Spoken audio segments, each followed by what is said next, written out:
Hey everyone, it's almost time to kick off the season and we're back. I'm Ed, the lead for the Ranked team. And I'm still Primus, the lead designer for Ranked. It's been a while since our dev blog on position ranks, so today we're going to discuss why it's important, what it is, and how we're rolling it out. That's a lot to cover, so let's get into it. Since the introduction of position select, you're getting your main more often. Great, right? When you play another position though, and especially when you get auto-filled, you might not be as skilled, and as a result, the game could just feel less winnable. We can't get rid of autofill without tripling or in some cases even quadrupling queue times for everyone. So we looked into how we could make your matches more fair instead.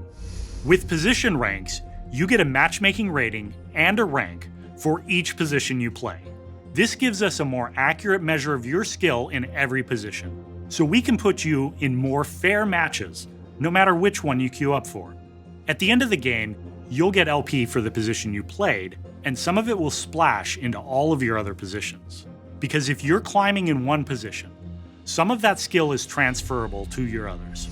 With different ratings for each position, you won't be punished if you're bored of, say, one-tricking Malzahar mid and decide to focus on jungle for a while. Similarly, someone getting autofilled into your game shouldn't make it feel unwinnable either. And since your ranks are split out by position, you'll know exactly how good you are at your main.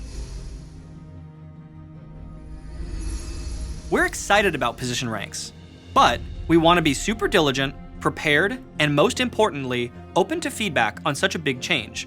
Last summer, we started testing positional matchmaking in normal draft to make sure it was ready for prime time, and the results so far have been promising. Queue times and how often you get your main haven't changed, but win rates when you're playing off positions have improved substantially. In short, it's an across-the-board upgrade to matchmaking. For position ranks, we need your hands-on feedback to help us make sure Ranked still has that competitive feel you expect, which is why we need to do the position ranks preview before rolling it out more broadly. At season start, Korea and North America will preview position ranks. During the first split, we'll be closely monitoring it. We'll be gathering and addressing feedback and tuning the systems, like how much splashing you get when you win or lose. All of the rest of the changes to placements, tiers, splits, rewards, all that stuff's going to go everywhere at the start of season. We chose to preview position ranks in North America and Korea because they're both globally competitive regions. Including North America also gives us hands-on experience and lets us get our feedback more directly from you. During the preview, we'll be looking for feedback about your experience. We'll also be keeping an eye on overall stability and matchmaking health, things like queue times, autofill rates, and match fairness. Finally, we'll be watching for abuse cases in the system so we can fix them. In all regions, we're tracking both position ranks and current ranks.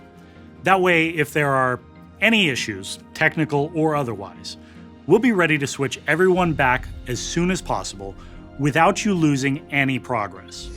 We'll update you every month on how things are going and what changes we're making based on feedback, which could range from system tuning to new features designed to address abuse cases and preserve competitive integrity. At the end of the first split, we'll unify Ranked and detail what the worldwide experience will be going forward. We're confident position ranks will be a meaningful upgrade for matchmaking and the rank system as a whole, but let me be real with you. We're open to rolling it back if things just don't work out. Having said that, we're excited for you to try it, and we're hoping it will be a hit, so make sure to keep giving us your feedback. We've seen a ton of discussion about position ranks over the last year, so let's switch gears and talk about the things we've seen the most questions about. Position ranks seem super abusable. What about position swapping when getting an off roll, for example? Say a Diamond 1 top laner got autofilled jungle in a Plat 3 game and switches to top lane with a duo or teammate. There's this thing that we want to make sure that we allow, which is strategically swapping if it makes sense. That's what players do now. We don't really want to suppress that in any way.